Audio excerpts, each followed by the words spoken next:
Hi everyone, welcome back to my channel. तो चलिए हम क्रूएल हार्ट एफएफ का नेक्स्ट पार्ट शुरू करते हैं। सुबह का 7 बज रहा था। विंग गहरी नींद में था। उसकी आइज़ क्लोज थी। तभी उसे एहसास होता है जैसे कि कोई उसके बेहद करीब था। उस पर्सन के दिल की धड़कनें साफ साफ सुनाई दे रही थी, लेकिन विंग की बॉडी में इतना ज़्यादा पेन हो रहा था कि उसकी हिम्मत नहीं हो रही थी कि वो अपनी आइज़ ओपन करे और सामने देखे। वो बिल्कुल भी बेड से उठना तक नहीं जा रहा था। तभी विंग को ऐसा लगा जैसे किसी ने उसे अपनी बाहों में थाम रखा था और उसे एहसास होता है कि ये कोई सपना नहीं बल्कि बिल्कुल रियल सा था। अचानक से विंग की आइज़ ओपन हो गई। ये क्या देख लिया था उसने? विंग को तो अपनी आंखों पर यकीन ही नहीं हो रहा था कि वो लहान वांगजी के साथ बेड पर लेटा हुआ था, वो भी वांगजी के आर्म्स में। उसे अपनी बॉडी पर वांगजी के अल्फा फेरोमोन्स महसूस होते हैं। एकदम से विंग की चीख निकल गई। उसके दिमाग में जो थॉट्स चल रहे थे उसकी वजह से। वांगजी जो कि कुछ देर पहले ही सोया था, बेचारा वांगजी, क्योंकि पूरी रात विंग बेहोशी में भी बुरी तरह से बार बार शिवा कर रहा था। तो उसे संभालने के लिए वांगजी को नींद अपनी ख़राब करनी ही पड़ी थी। जो शख्स वक्त का इतना पाबंद था कि किसी भी दिन उसे सुबह उठने में अगर लेट हो जाता था तो पूरा दिन उसका मूड ख़राब होता था और वो अपना हर चीज़ टाइम पर करता था। सुबह 5 बजे उठ जाना और रात में 9 बजे तक सो जाना। वही लहान वांगजी आज सुबह के 7 बजे तक बेड पर ही था। विंग की चीख सुनकर बेचारा वांगजी हड़बड़ाकर उठ गया। उसे खुद नहीं समझ में आ रहा था कि क्या हुआ। तभी विंग बोला, मिस्टर वांगजी, आप और मैं एक साथ बेड पर क्यों हैं? वांगजी ने विंग के मुंह पर तभी हाथ रख दिया ताकि विंग और ना चिल्लाए, लेकिन विंग ने तभी उसके हाथ को झटके से हटा दिया। कहा, मिस्टर वांगजी, मैंने कुछ पूछा है आपसे। मैं और आप बेड पर क्यों हैं एक साथ और इतना करीब? क्या गलत हमारे बीच में कुछ हुआ था? तभी वांगजी ने विंग को बेड पर नीचे की ओर पुश कर दिया और उसके ऊपर आकर उसने विंग के लिप्स पर अपनी फिंगर रख दी और कहा, विंग, साधा मत सोचो और चुप हो जाओ, एकदम चुप। एक लफ्ज़ नहीं निकलेगा तुम्हारे मुंह से। विंग तो शॉक्ड हो गया था।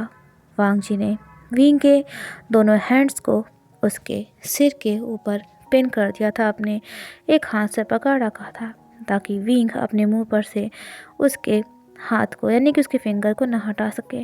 विंग की आंखें डर से भर गई थी। वांगजी को भी गुस्सा आ गया था। वो बोला, विंग, आर यू क्रेजी? तुम्हारा दिमाग तो ठीक है ना? तुम अचानक से चिल्लाने क्यों लग गए? और मैंने तुमसे कहा था ना कि मुझे मेरा नाम लेकर नहीं हस्बैंड कहकर तुम बुलाओगे। क्या तुम भूल जाते हो इतनी जल्दी? शायद तुम्हें नहीं पता, लेकिन तुम्हारी वजह से कल पूरी रात मेरी। लेकिन तभी वांगजी की नज़रें विंग पर गईं। ऐसा लग रहा था कि विंग बस अभी रो देगा। वांगजी कुछ सेकंड्स तक उसे कुछ नहीं बोला। फिर उसने एक गहरी सांस ली और कहा, wing, please calm down, okay? मैं अपना हाथ हटा रहा हूँ, लेकिन तुम अब बिल्कुल भी नहीं चिल्लाओगे, समझे तुम? अगर तुमने एक और बार चिल्लाया ना तो पता नहीं मैं क्या कर बैठूँगा। वांगजी की बात सुनकर विंग ने आंखों के इशारे से उसे हाँ कहा। वांगजी ने धीरे से अपना हाथ विंग के मुंह पर से हटा लिया। विंग की आंखों से आंसू बहने लगे थे। वांगजी ने उसे ऐसे देखकर कहा, विंग, पहले तो मुझे ये बताओ, अब मैंने क्या कर दिया तुम्हारे साथ? मैं तुम्हारी हेल्प करता हूँ तो तुम्हें प्रॉब्लम है, नहीं करता हूँ तो तुम्हें प्रॉब्लम है। आखिरकार तुम चाहते क्या हो मुझसे? मुझे तो ये नहीं समझ में आ रहा है कि तुम अचानक से इतना तेज़ क्यों चिल्लाने लगे थे। क्या तुमने कोई भूत देख लिया था? विंग वांगजी की बात सुनकर बोला, कल रात हमारे बीच में क्या हुआ था? हम एक साथ बेड पर क्यों हैं?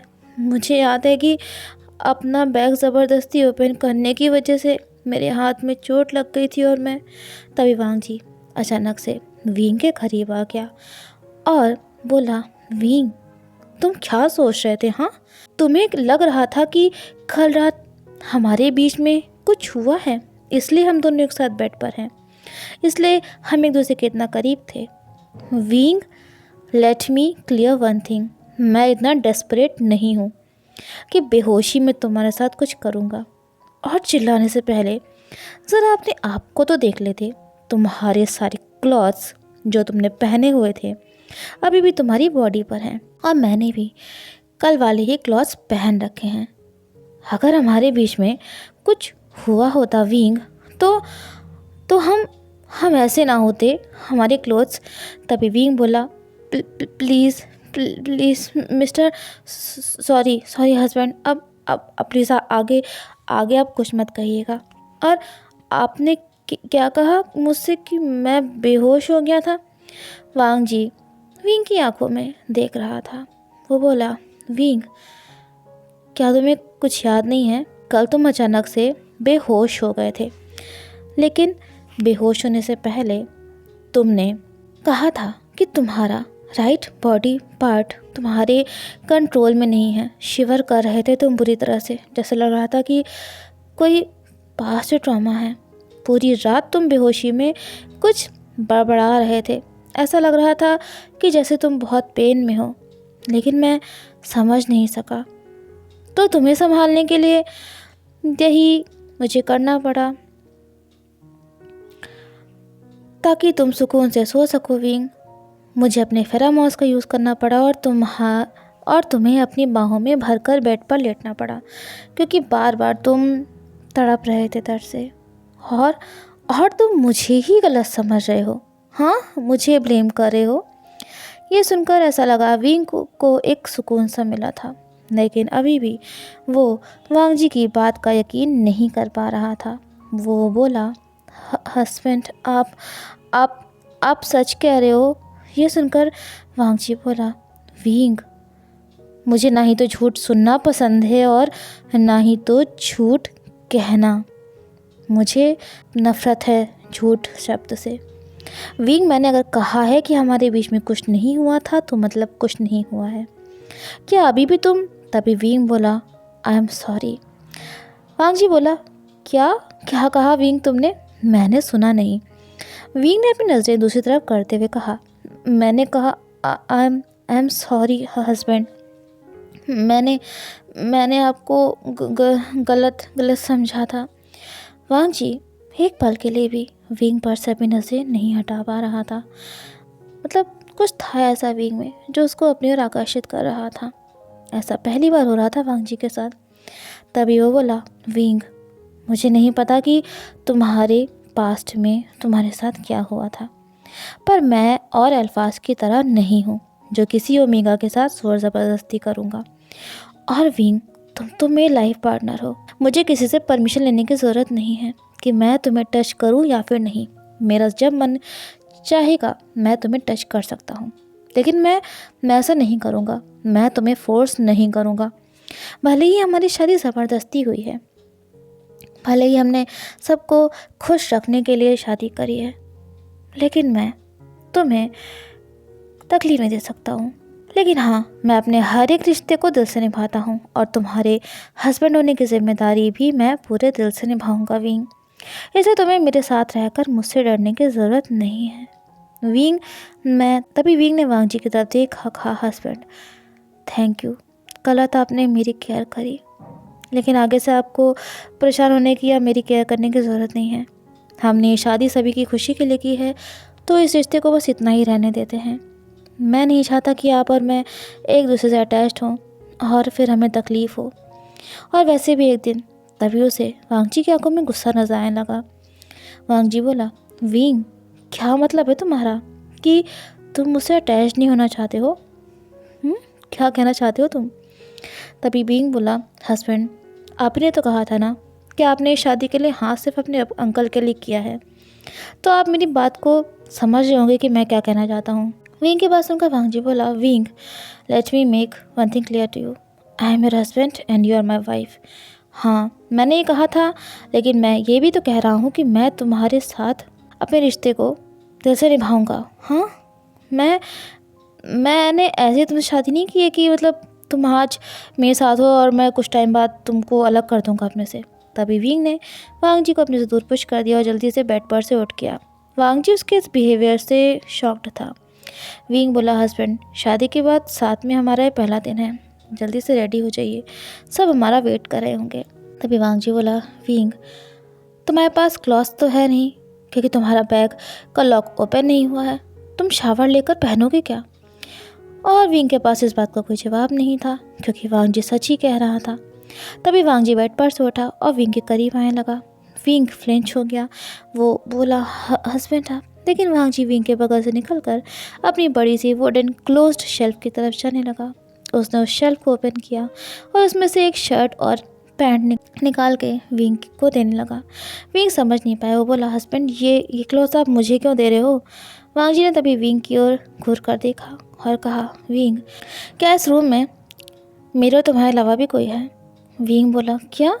तो वांग जी ने कहा, विंग, ये क्लॉथ्स तुम्हारे लिए हैं। हाँ, तुम इतनी सी बात समझ नहीं पा रहे हो।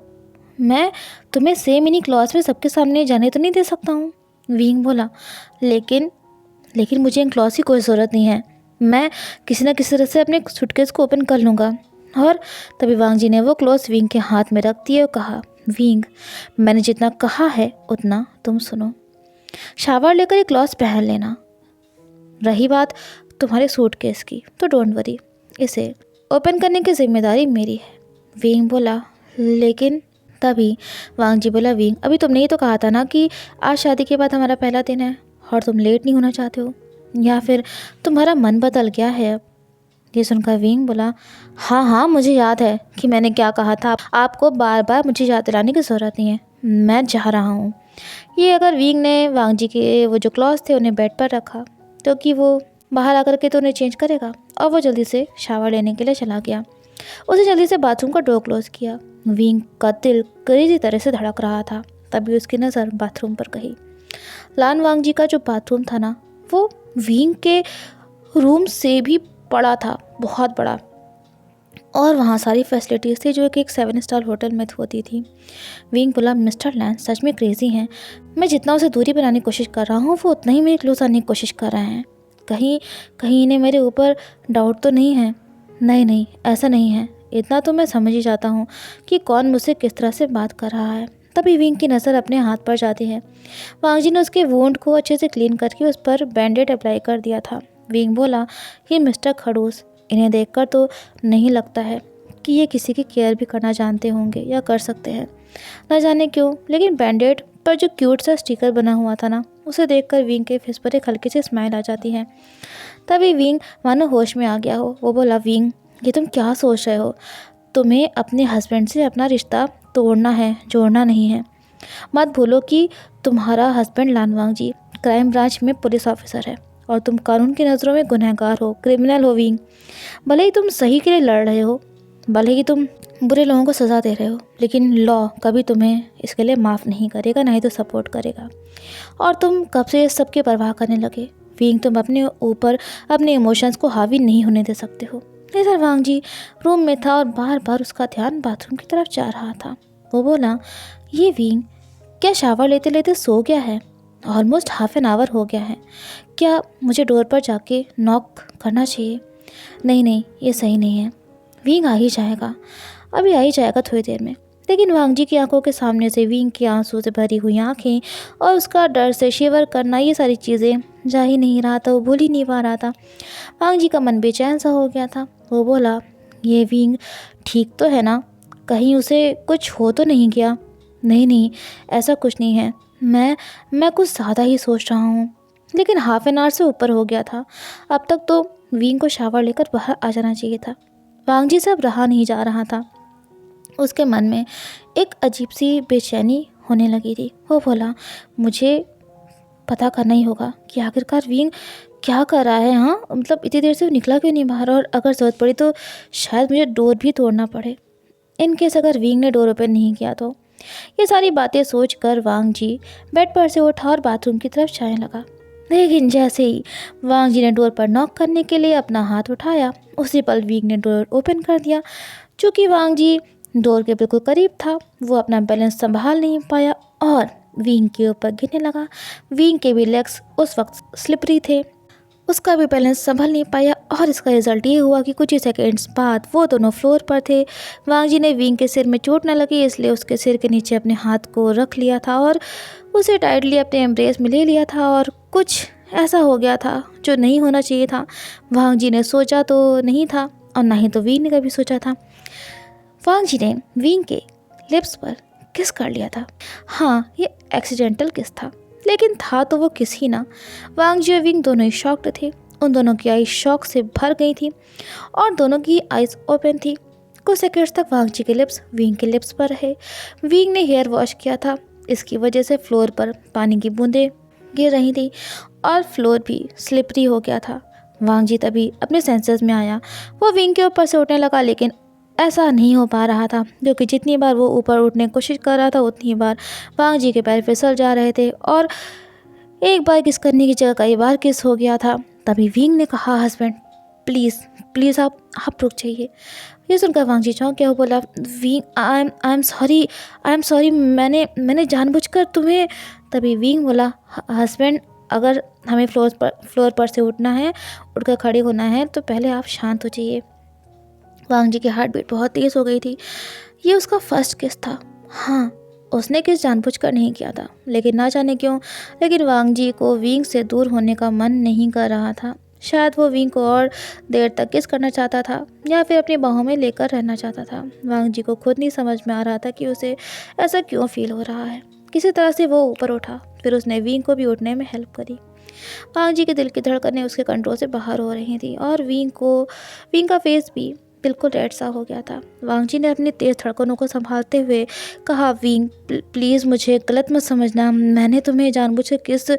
लेकिन वांग जी इस वक्त इतना ज़्यादा शायर फील कर रहा था कि उसे खुद नहीं पता चल रहा था कि वो क्या कह रहा है। विंग बोला, हस्बैंड आपको सॉरी कहने की ज़रूरत नहीं है। आई नो कि आपने जानबूझकर ऐसा कुछ भी नहीं किया है, लेकिन आप बाथरूम के डोर के पास क्या कर रहे थे। वांग जी तभी विंग की तरफ मुड़ा और उसने जो देखा उसके बाद तो वांग जी के होश ही उड़ गए थे। विंग के बाथरूम अपनी जगह से स्लिप हो गई थी और अब उसका बेयर चेस्ट दिख रहा था। वांग जी ने तुरंत विंग को कवर कर दिया। कहा, विंग क्या तुम्हें क्लॉथ्स पहनने नहीं आते हैं? हाँ, कम से कम देख तो लिया करो कि तुम सही से हो या नहीं। विंग पहले तो समझ नहीं पाया, तभी उसकी नज़र वांग जी पर गई, जिसने विंग के रोप्स को अपने हाथ से टाइटली रैप करके रखा हुआ था। विंग शॉक्ड हो गया। वो बोला, ये आप क्या कर रहे हैं हस्बैंड? वांग जी ने तुरंत विंग के रोप्स पर से अपने हाथ खींच लिए, मतलब उसे छोड़ दिया और अपनी नज़र दूसरी तरफ करते हुए कहा, विंग तुम ना अपने क्लॉथ्स चेंज कर लो, मैं शावर लेने जा रहा हूँ, ऑलरेडी हमें काफ़ी लेट हो गया है। ये अगर वांग जी ने जल्दी से विंग को बाथरूम से बाहर किया, अपनी बाथरोब ली और बाथरूम में चला गया। विंग अपनी जगह पर बिल्कुल फ्रीज खड़ा हुआ था। उसके ईयर्स वार्म हो गए थे और विंग को अपनी बॉडी अराउज्ड महसूस हो रही थी। विंग ने तुरंत अपना फेस अपने हाथ से कवर कर लिया। सेम यही हाल वांग जी का भी था। वो दीवार के सहारे खड़ा हुआ था और बोला, लान वांग जी, ये तुम्हें क्या हो रहा है? हाँ, पता है लान वांग जी, इतने सालों तक तुमने कभी किसी ओमेगा को अपने पास नहीं आने दिया। हाँ, अचानक से एक ओमेगा से यानी कि विंग से तुम्हारी शादी हो गई, वो तुम्हारा लाइफ पार्टनर बन गया और अब तुम दोनों एक रूम में रह रहे हो, तो ये सब तो होना लाजमी है ना, आम बात है, इसमें कौन सी बड़ी बात हो गई है। वांग जी, तुम विंग को और किस करना चाह रहे थे? गलती से किया हुआ किस नहीं, बल्कि एक रियल किस करना चाह रहे थे। वांग जी, तुमने आज तक खुद को अपने फेरोमोन्स को कंट्रोल करके रखा हुआ था, तो आज क्यों तुम्हारी बॉडी अराउज्ड हो गई है विंग को किस करने से? मत बोलो लान वांग जी, विंग तुम्हें बिल्कुल ही पसंद नहीं करता है और तुम। लेकिन वांग जी जान चुका था कि वो विंग को हेट नहीं करता है। सच तो ये था कि वो फिर से एक बार विंग को अपने आर्म्स में लेके उसे किस करना चाहता था। वांग जी तभी शावर ऑन किया और उसके नीचे खड़ा हो गया। वो अपने आप को शांत करना चाह रहा था, पर विंग के ओमेगा फेरोमोन्स जो वांग जी ने महसूस किए थे वो वांग जी को शांत होने ही नहीं दे रहे थे। तभी उसे किसी ने पीछे से अपने आर्म्स में भर लिया। वांग जी शॉक्ड हो गया। उसने जब पीछे मुड़कर देखा तो उसे यकीन नहीं हो रहा था। शावर में उसके साथ विंग खड़ा हुआ था। उसे देखकर वांग जी एकदम से फ्लिंच हो गया और बोला, विंग तुम यहाँ कैसे आए? मैंने तो बाथरूम का डोर लॉक करके रखा हुआ था। ये सुनते ही विंग ने स्माइल किया और मतलब ना एक शरारत भरी स्माइल थी उसके फेस पर और कहा, हस्बैंड, इस वक्त आपकी जो हालत है ना, मुझे पता है कि वो मेरी वजह से है। सिर्फ मैं ही हूँ जो आपकी हेल्प कर सकता हूँ, तो मुझे तो आपके पास आना ही था। वांग जी बोला, विंग तुम जाओ यहाँ से। मैं बिल्कुल ठीक हूँ, मुझे कुछ नहीं हुआ है and I don't need your help. यह सुनकर विंग ने वांग जी के लिप्स पर किस किया और कहा, हस्बैंड, आप मुझसे झूठ नहीं बोल सकते हो। मुझे सब पता है। मुझे पता है कि इस वक्त आपको मेरी ज़रूरत है, अपनी ओमेगा की। तभी वांग जी ने विंग को दीवार के सहारे पुश कर दिया, कहा, विंग, मैंने कहा ना तुम जाओ यहाँ से। क्या तुम्हें मेरी बात समझ में नहीं आ रही है? वांग जी का दिल तेज से धड़क रहा था। तभी विंग एकदम से वांग जी के करीब आया, उसे कानों के पास धीरे से बोला, हस्बैंड, आई नो कि आप मुझे अपनी बाहों में भरकर मुझे पैशनेटली किस करना चाहते हो, है ना? और वांग जी की आंखें सिलेक्टिव हो गई थी। उसे तभी विंग के मुंह पर हाथ रख दिया और कहा, विंग, बस चुप हो जाओ, प्लीज़ चुप हो जाओ एंड जाओ यहाँ से। अचानक से वांग जी की आइज़ ओपन हो जाती हैं। वो शावर के नीचे भीगता जा रहा था। उसे अपने चारों तरफ महसूस होता है कि कोई भी नहीं था वहाँ पे। विंग वहाँ नहीं था, सिर्फ वांग जी ही था।